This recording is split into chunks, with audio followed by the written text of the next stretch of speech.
इस जगह पर अपने बच्चे को सुलाएं, क्योंकि तुम्हारी जो पेंशन आ रही है उस पर कुछ भी घाटा नहीं होने वाला। वो तुम्हारी फिक्स है, मंथली में हर महीने में आपकी अकाउंट में डिपॉजिट हो जाएगी, उसकी कोई दिक्कत नहीं। लेकिन बच्चे को प्रगति देनी है चूँकि, और प्रगति का स्थान यही है, तो आप प्रगति देना चाह रहे हो, प्रगति का स्थान यही है, तो इसलिए बच्चे को यहीं पर ही सुलाएं, जिससे कि वो अपनी जॉब करे। होगा जो यहाँ सो रहा है उसकी, मान लो कि उसकी क्वालिफ़िकेशन है 40,000 रुपये या 50,000 रुपये महीने की, लेकिन उसका काम नहीं लग रहा, तो 10-12,000 कमा रहा, 15,000 कमा रहा। लेकिन क्या है कि वो 15,000 कमा रहा, लेकिन महीने मतलब पूरे साल में 12 महीने काम नहीं लग रहा, 1-2 महीने छूट जाते, पता लगा कि उसका एवरेज आकर के आया साल में 10,000 का। तो यहाँ यदि सुलाते रहेंगे तो 10,000 पर ही अटक जाएगा। लेकिन अगर जो उसको यहाँ जो पेंशन पाते बुढ़े बाबा माँ बाप को यहाँ सुला दिया जाए तो उनकी पेंशन तो फिक्स रहेगी। लेकिन ये जो 40 से 50,000 की क्षमता रखते हैं कमाने की, तो उनको यदि यहाँ ले आएंगे तो 10,000 से 40,000 में बड़े जल्दी आ जाएंगे। तो इस प्रकार से यहाँ पर हम घर के मालिक बनाने के लिए उस व्यक्ति को यहाँ सुलाना चाहिए, जिसकी प्रगति कराना उसको सुलाना चाहिए। अब मैं बात करूँगा कि अगर जो किसी लड़की को यहाँ पर सुलाते रहे तो क्या होगा। तो यदि लड़की को सुलाएंगे, चूँकि यहाँ पर एक ऐसी ऊर्जाएं हैं, यहाँ पर देखो एक तो दक्षिण भाग है, यहाँ पर दानवीय ऊर्जाएं हैं, दूसरे गुरु की सीधी दृष्टि पड़ रही है, और ये सबसे ऊंचा भी क्षेत्र होता है, और यहाँ पर राहु की भी दृष्टि है। इन सब की दृष्टि मिल कर के लड़की इतनी पावरफुल हो जाती है कि वो घर भर पे अपना प्रभाव दिखाना शुरू करेगी, वैसा प्रभाव दिखाना शुरू करेगी कि वो किसी मतलब खुद कहे वही सही है, और अगर जो दूसरा कोई कहे तो उस पर ध्यान नहीं देगी। इसके हमारे पास कई एक उदाहरण है जो कि मैंने देखा है। तो कहने का मतलब ये है कि अगर जो यहाँ पर उसको सुला दिया तो एक तो बात नहीं मानेगी, दूसरी बात जहाँ भी जाएगी तो उसको तकलीफ़ ही उठानी पड़ेगी। क्यों उठानी पड़ती है? क्योंकि उसमें क्या होता है, क्योंकि तुम्हारी अकल से सब चल सकें ऐसा तो संभव नहीं है।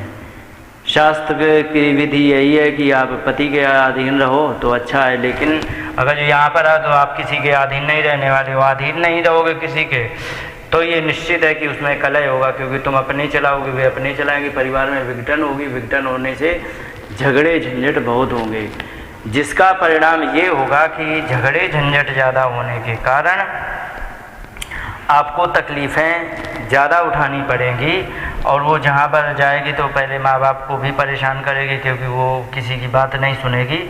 दूसरी बात ये है कि जहाँ दूसरी जगह ब्याह करके जाएगी वहाँ भी अपना मालिकाना जनाएगी, लेकिन वहाँ पर शायद ज़्यादा कड़क टाइट स्वभाव वाले मिल गए तो आपको तकलीफ़ होगी। दूसरी बात एक और मैं बताना चाहूँगा, यहाँ पर लड़की रहने वाली ब्याह बहुत कम करती है, ब्याह बहुत कम करेगी, और उसका ब्याह लेट ही होगा। क्यों होगा लेट, इसका कारण सुनो। मैं 2 उदाहरण लेकर के बताना चाहूँगा। एक ये ईशान में है, ईशान में यदि लड़की यहाँ सोती रही तो कितनी भी सुंदर लड़की हो, कितनी भी अच्छी लड़की हो, और वो अच्छी लड़की घटिया सी घटिया लड़कों से वो रिजेक्ट हो जाएगी। क्यों हो जाएगी रिजेक्ट? क्योंकि उसका उस कोने का इतना पावर कम है कि वो उसको कम पावर कर देगी, चाहे कितनी पढ़ी लिखी हो, चाहे कितनी सुंदर हो, भले ही वो जॉब कर रही हो, खूब अच्छी उसके वो चल रहा हो, काम धंधा कमाई भी कर रही हो, लेकिन उसको घटिया से घटिया लड़के उसको रिजेक्ट करके चले जाएंगे। और यहाँ पर जो सो रही है लड़की, ये सभी लड़कों को रिजेक्ट करेगी। ऐसे मान लीजिए कहावत गाँव देहात में देखिए सुनी गई है, जिसको कहते हैं कि किसी को गन्ने के खेत में छोड़ दो, तो गन्ने के खेत में यदि छोड़ दो तो वो सोचेगा नहीं ये जो गन्ना है ये पतला है, वो वाला मोटा है, उसको पकड़ा नहीं, इससे ज़्यादा वो मोटा है, नहीं इससे ज़्यादा वो मोटा है। इस प्रकार से गन्ना छाँटने के चक्कर में कभी भी किसी को छोड़ दो, कहते जल्दी लेके आओ, तो 5 मिनट के पहले आ ही नहीं सकता, क्योंकि मोटा पतला ढूंढता रहता है गन्ने को। तो इसी प्रकार से लड़की वो क्या करेगी कि वो हमेशा ये देखेगी कि अरे इसमें तो ये सारे अवगुण हैं, इसको छोड़ो, दूसरा कोई अच्छा देखेंगे। फिर अरे इसमें ये अवगुण है, इसको छोड़ो, उसको, तो ये लड़कों को रिजेक्ट बहुत करेगी। और रिजेक्ट करते करते पता लगा कि वो 22 साल से रिजेक्ट करते करते उसकी उम्र आ गई 28 साल पे। अब पता लगा किसी लायक नहीं। अच्छा उसके अंदर ऐसा क्यों होता? क्योंकि इसके अंदर इतना कॉन्फिडेंस आ जाता है कि हम बिना ब्याह की ज़िंदगी बड़ी अच्छी काट लेंगे, हमें इतनी क्षमता है कि हम बिना ब्याह के भी ज़िंदगी काट सकते। तो इसलिए वो लड़कों को रिजेक्ट करेगी।